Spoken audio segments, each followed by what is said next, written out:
Hello friends, welcome my YouTube channel में आप सबका स्वागत है। फिर से मैं एक नई वीडियो के साथ आ चुके हैं, अपडेटेड वीडियो के साथ आ चुके हैं। आप सभी के लिए फिर से परमानेंट वैकेंसी के बारे में आप सभी के साथ डिस्कस करने आ चुका हूं। आप सभी के लिए परमानेंट नर्स की वैकेंसी यहां पर रिलीज हो चुकी है। कहां से वैकेंसी है, सारी चीज़ों के बारे में डिस्कस करेंगे। परमानेंट भर्ती रहेगी, याद ये चीज़ आप बिल्कुल ध्यान रखना, कोई भी आपकी कॉन्ट्रैक्चुअल भर्ती यहाँ पर नहीं रहने वाली है। एडवर्टाइजमेंट आपका कब रिलीज किया गया था, तो 21 अक्टूबर को आपका एडवर्टाइजमेंट यहाँ पर रिलीज किया गया है। एडवर्टाइजमेंट नंबर भी आपको प्रोवाइड करवाए गए हैं। ओडिशा स्टाफ सिलेक्शन कमीशन की तरफ से वैकेंसी आपको यहाँ पर दी गई है। ठीक है, सबसे पहले इसकी इंपॉर्टेंट डेट के बारे में डिस्कस कर लेते हैं कि एप्लीकेशन फॉर्म आपके कब से स्टार्ट होंगे, लास्ट डेट आपकी कब रहेगी। तो ऑनलाइन रजिस्ट्रेशन आपके जो स्टार्ट होंगे वो होंगे आपके 30 अक्टूबर से, यानी कि 30 अक्टूबर से आपके ऑनलाइन रजिस्ट्रेशन से स्टार्ट होंगे। ठीक है, और इसकी जो एंड डेट 29 नवंबर रहेगी। Submission of online application form, यानी कि ऑनलाइन एप्लीकेशन फॉर्म आप कब से स्टार्ट कर सकते हैं, 30 अक्टूबर से लेकर और 2 दिसंबर, यानी कि 2 दिसंबर तक आपको एप्लीकेशन फॉर्म को यहाँ पर भरना होगा। उसके बाद में आपको एडिटिंग यहाँ पर देख लीजिएगा, 2 दिन का आपको एडिटिंग का टाइम दिया जाएगा। अगर आपको एप्लीकेशन फॉर्म के अंदर अगर आप कोई मिस्टेक कर देते हैं तो उन मिस्टेक को सुधारने के लिए आपको 4 दिसंबर, यानी कि 2 दिसंबर से लेकर 4 दिसंबर तक आप उसे एडिट कर सकते हैं। अगर कोई मिस्टेक हो गई है तो एप्लीकेशन फॉर्म का मोड भी आपको प्रोवाइड करवाया गया है कि किस मोड से आपको एप्लीकेशन फॉर्म को भरना होगा। तो ऑनलाइन मोड आपको क्या करना है, एप्लीकेशन फॉर्म को फिलअप करना है। सिर्फ और सिर्फ आपको ऑनलाइन मोड से ही एप्लीकेशन फॉर्म को भरना होगा। इसकी ऑफिशियल वेबसाइट पर जाकर आपको एप्लीकेशन फॉर्म को यहाँ पर भरना है। तो ऑफिशियल वेबसाइट आपकी क्या रहेगी, www.ossc.gov.in क्या है, इसकी ऑफिशियल वेबसाइट है। और इसकी ऑफिशियल वेबसाइट से आपको एप्लीकेशन फॉर्म को वहां पर भरना होगा। ठीक है, तो सारी चीज़ों के बारे में डिटेल में चर्चा करूंगा। ये थी आपकी इंपॉर्टेंट अपडेट और आपकी सारी जानकारी। अब बात करेंगे कि वैकेंसियां कौन कौन सी आपको दी गई हैं।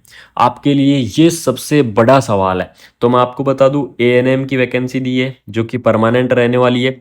ठीक है, उसके बाद में आपको स्टाफ नर्स की पोस्ट दी गई है जो भी परमानेंट रहेगी। फार्मासिस्ट की पोस्ट है, फार्मासिस्ट की पोस्ट भी परमानेंट रहने वाली है। उसके बाद में आपको लैब टेक्नीशियंस की पोस्ट दी गई है, ये भी आपकी क्या रहेगी, परमानेंट पोस्ट रहेगी। ठीक है, यहाँ पर बात करेंगे कौन कौन कैंडिडेट एलिजिबल्स रहेंगे, क्या सैलरी रहेगी, उस चीज़ के बारे में बाद में बात करूंगा। सबसे पहले देख लीजिएगा, जो एएनएम कैंडिडेट इस वैकेंसीज के लिए एलिजिबल्स रहेंगे, सैलरी आपकी 21,000 से लेकर 69,000, यानी कि लेवल 5 के हिसाब से आपको जो सैलरी है वो आपकी प्रोवाइड करवाई जाएगी। लेबोरेटरी टेक्नीशियंस की पोस्ट है, इसकी आपको लेवल 7 के हिसाब से बहुत ही इंपॉर्टेंट सैलरी रहेगी। लेवल 7 के हिसाब से फार्मासिस्ट की सैलरी भी आपको लेवल 7 के हिसाब से प्रोवाइड करवाई जाएगी। और जो स्टाफ नर्स की सैलरी है, स्टाफ नर्स की सैलरी आपको लेवल 8 के हिसाब से, यानी कि लेवल 8 के हिसाब से आपको यहाँ पर प्रोवाइड करनी है। ठीक है, अब बात करेंगे कि एप्लीकेशन फॉर्म को किस प्रकार से, आपको मैंने बता दिया है, ऑफिशियल वेबसाइट से एप्लीकेशन फॉर्म को आपको यहाँ पर अप्लाई करना होगा। यहाँ पर आपको ग्रुप बी और ग्रुप सी और ग्रुप डी की आपकी जो वैकेंसियां हैं वो आपके यहाँ पर प्रोवाइड करवाई गई हैं। अलग अलग वैकेंसियां रहने वाली हैं, आप सभी को पता ही है। बात करेंगे यहाँ पर एज लिमिट इन वैकेंसियों की, या फिर कौन कौन कैंडिडेट इस वैकेंसीज के लिए एलिजिबल्स रहेंगे।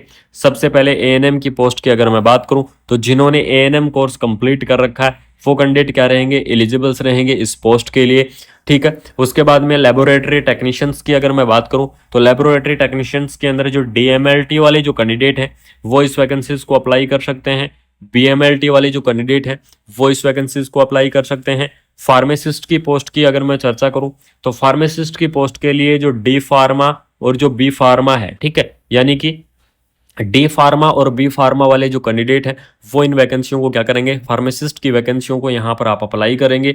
उसके बाद में आपको स्टाफ नर्स की जो पोस्ट है वो आपकी अवेलेबल कराई गई है। तो स्टाफ नर्स की पोस्ट के लिए जीएनएम कैंडिडेट वैकेंसीज के लिए एलिजिबल्स रहेंगे, बीएससी नर्सिंग कैंडिडेट वैकेंसीज के लिए एलिजिबल्स रहेंगे, पोस्ट बीएससी नर्सिंग कैंडिडेट रहेंगे। और आपको एमएससी नर्सिंग कैंडिडेट अगर इंटरेस्टिंग है तो वो भी क्या कर सकते हैं, इस वैकेंसीज को यहाँ पर आप अप्लाई कर सकते हैं। यानी कि GNM BSc, post BSc, MSc जो कैंडिडेट हैं वो इस वैकेंसीज को यहाँ पर आप क्या करेंगे, अप्लाई कर सकते हैं।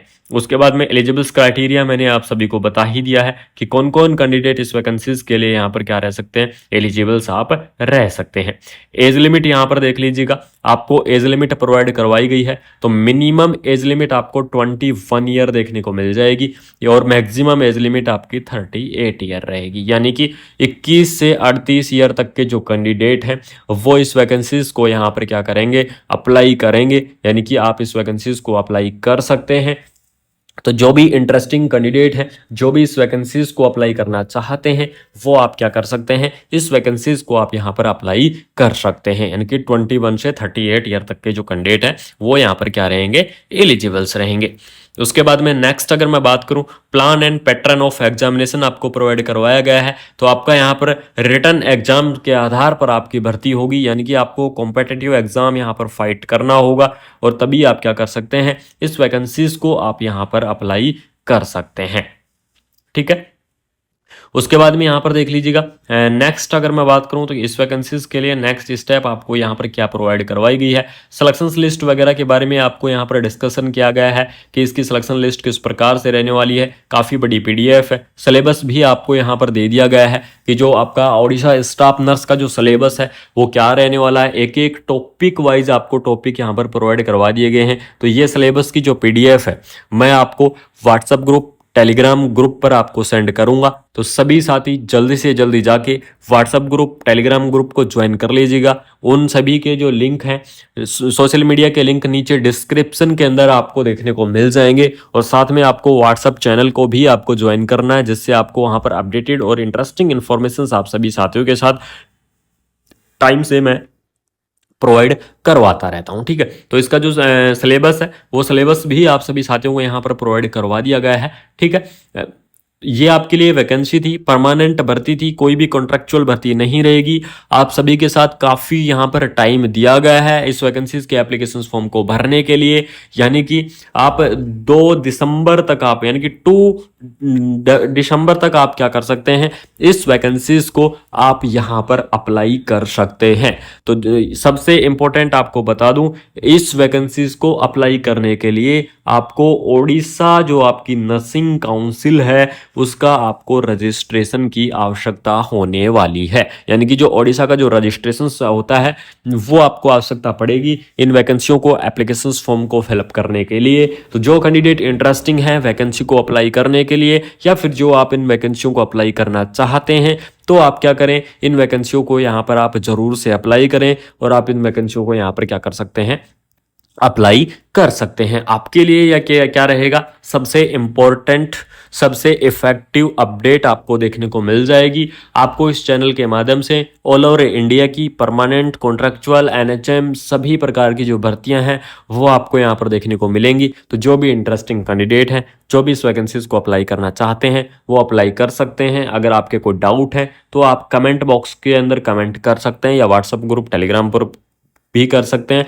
आपके डाउट वहां पर क्लियर करने की पूरी कोशिश करूंगा, आपको रिप्लाई करने की पूरी कोशिश करूंगा। बाकी आपको मिलते हैं वो नई अपडेट के साथ, कोई नई वीडियो के साथ। तब तक थैंक यू सो मच।